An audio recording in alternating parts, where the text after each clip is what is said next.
All right, welcome ladies and gentlemen. We're going to be looking today at using linear models. And really what that means is seeing a real world application and writing the linear equation for that real world um, problem. So we're going to be looking at some data. We're going to be looking at scatter plots. We're going to be looking at just straight lines and stuff like that. All right, so let's go ahead and look. First things first is the real world type of problem. Now, real world problems really just means word problem. And what it is, it's a way to use math in the real world. So here's our problem. We have this place, Jacksonville, has an elevation of 12 feet above sea level, and a hot air balloon taking off rises 50 feet every minute. And we want to write an equation to model the balloon's elevation as a function of time. So what we need to do is we need to first relate the problem into what we know we're going to write our equation as. So our relate means, okay, what are the things involved here? So we have elevation. We have a starting elevation of 12 feet, and we know it rises 50 feet every minute. And we want to write an equation of the elevation as a function of time. So that means we need elevation.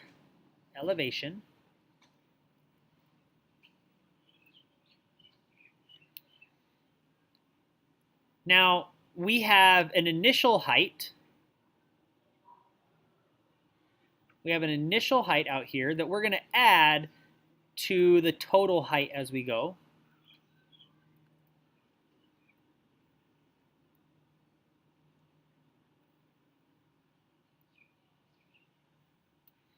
And the elevation of the balloon, or this is elevation of balloon, by the way,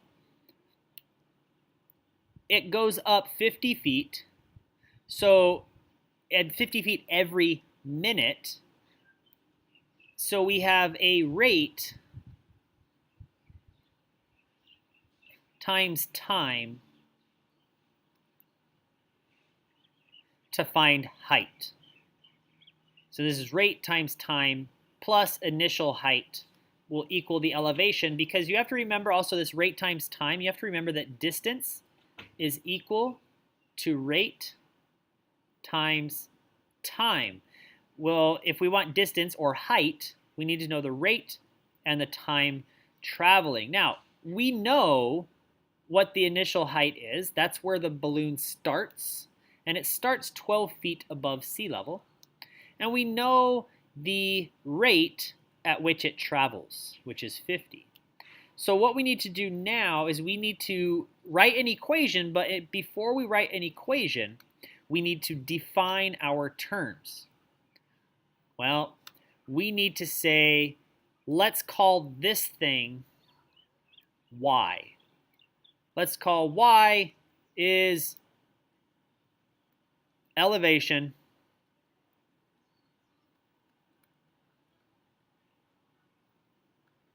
of balloon.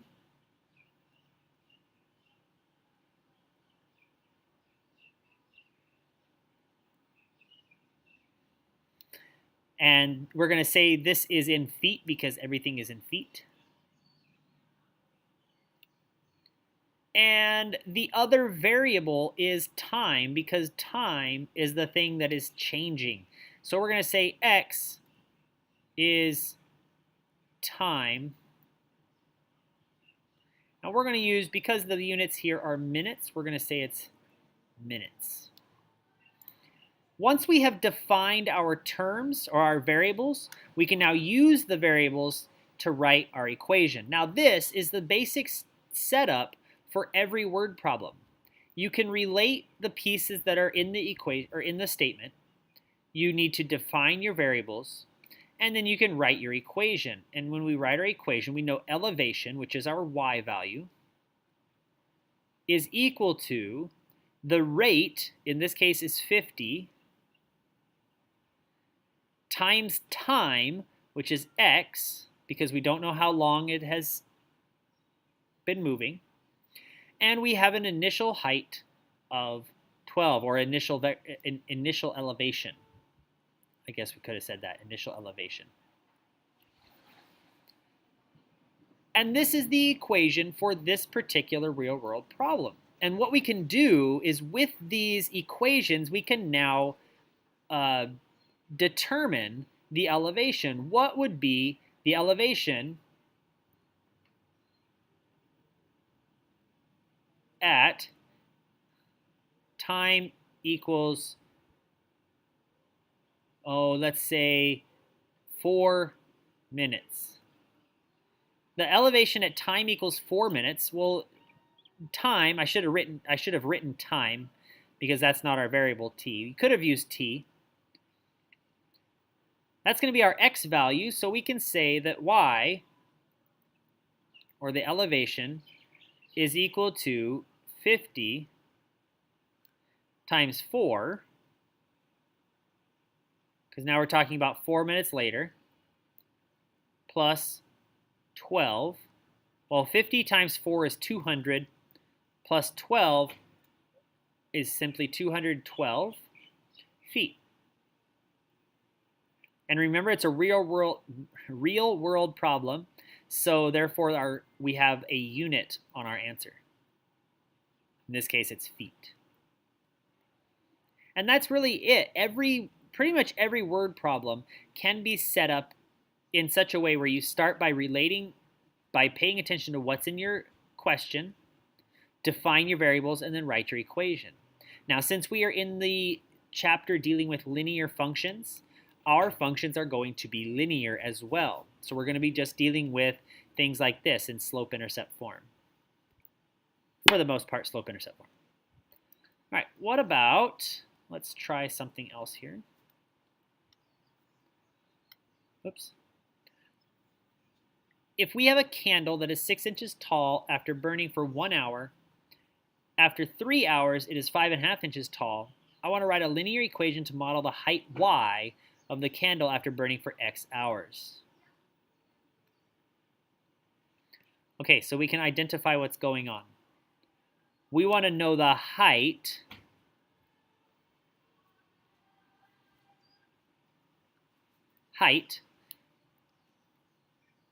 the height is going to equal to some rate, how fast the candle is burning, times some amount of time, and we get to add the initial.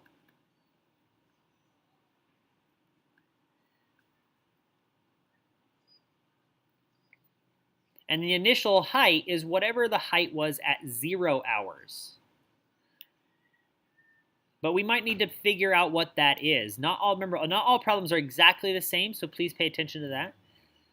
In this particular case, we've actually already defined our variables in the question itself. The height is the y value, and x is the number of hours, so our time. Now, if I was to rewrite this equation simply saying, hey, let's say it's y is equal to some number times time plus some initial number. Well, this particular question doesn't give me the rate at which it burns, and it doesn't give me the height at time equals 0. So what we can do is we can say we have 2 data points. Because time is my x value, we're going to say 1 hour, it's 6 inches tall. And we know at 3 hours, it's 5.5 inches tall. And what we can do with those 2 points is what we've done already in the previous lessons. We can find the slope. And I know I use the word rate here, but you have to understand that slope is a rate. It's the amount of change in the y over the x. So we can say 6 minus 5.5 all over 1 minus 3, which is 0.5 divided by negative 2. This is 1/2 divided by 2, and half of a half is a fourth.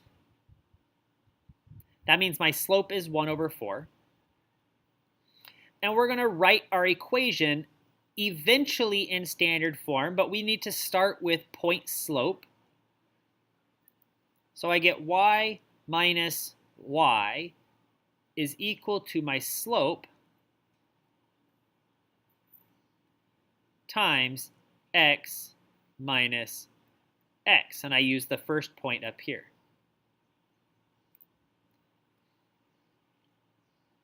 And we can write this in slope-intercept if you so chose to do so. We could say this is y equals, let's distribute the minus 1/4 in. So we distribute the minus 1/4 to the x, and then to the minus 1 to make it a plus 1/4. And we're going to add the 6 to the other side.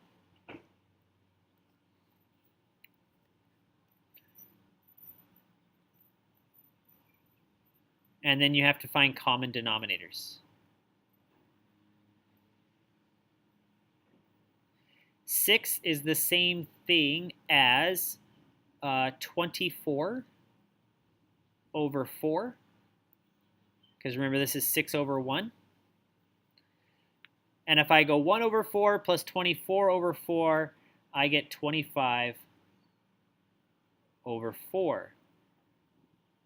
Now we can use this equation to figure out what is the height of the candle at the beginning, the initial, which would be the 25/4.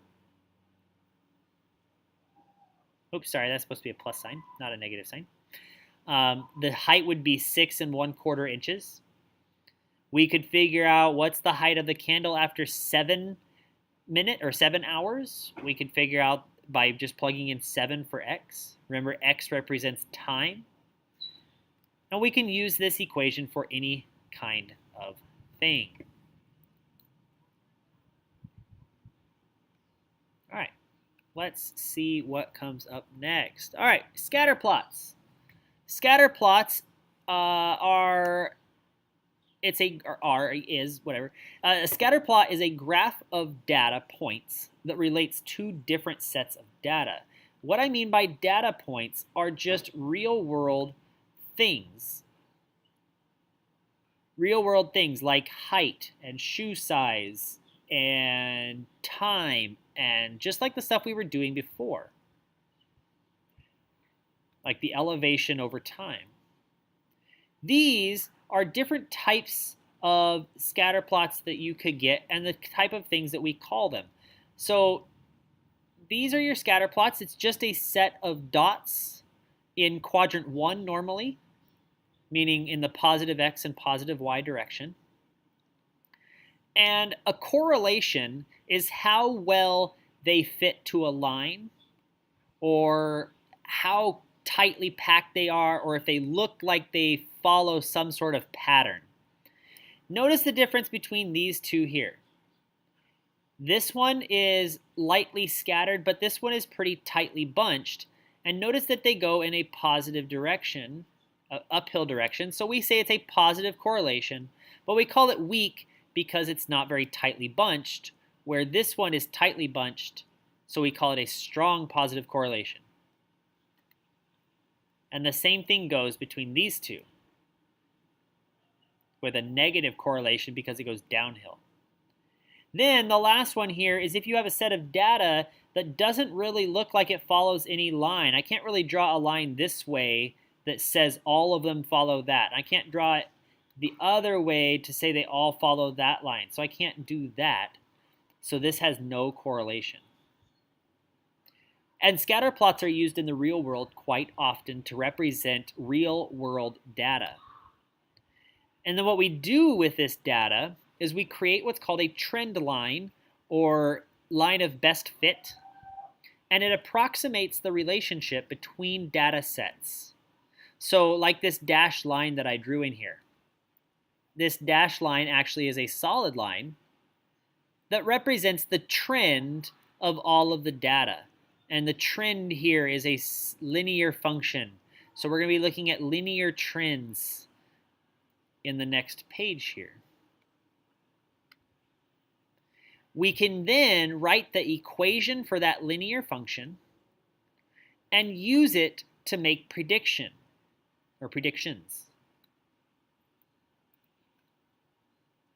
So here's what we're going to do. We're going to look at this data set for daily energy requirements for males. The age here given these 7 ages and the calories needed or energy needed for the entire day. I know this says left, that's supposed to say right.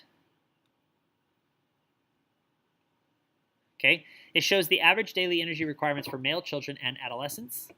We can graph the data. Now, notice the Y values are our calories and X values are our ages.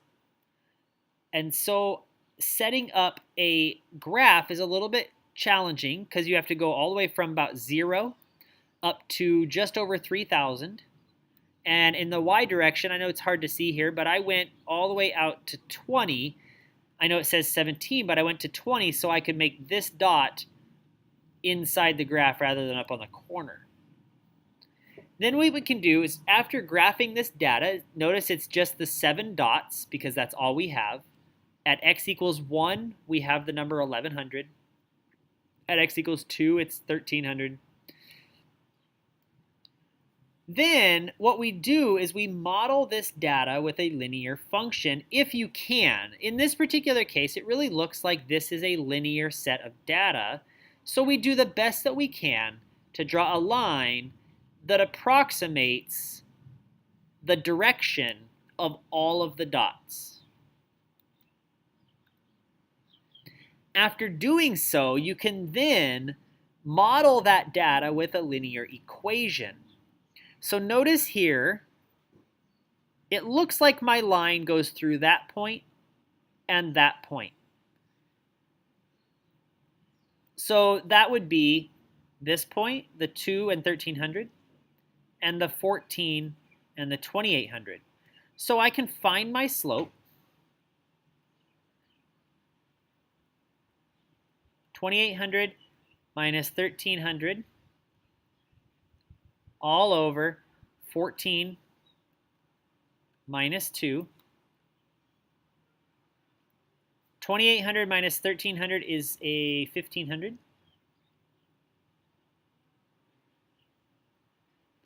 14 minus 2 is 12. I can divide everything by 2. If I divide everything by 2, I get 750 over 6. And looks like I can actually divide by 6. If I went 750 divided by 6, I would get a 1. I would get a 2, 5. So it looks like my slope is 125 calories per year. So I can write my equation, y minus, right, for the point slope. Y minus 1300 is equal to 125 times x minus 2. There we have an equation for this particular set of data. Now, not every single point is going to be on this line because you notice that there's some dots that are above and some dots that are below. But what it does is it's a trend. What is the trend of all of these dots?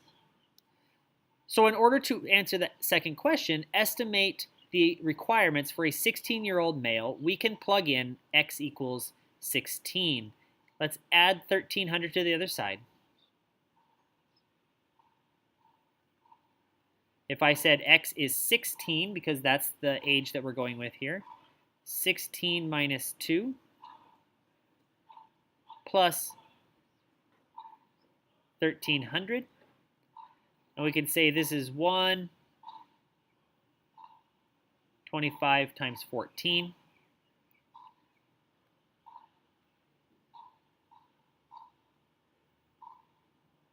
Equals 1300, and then we can pull out our calculator. We go 125 times 14 and add 1300, and we get approximately 1,050.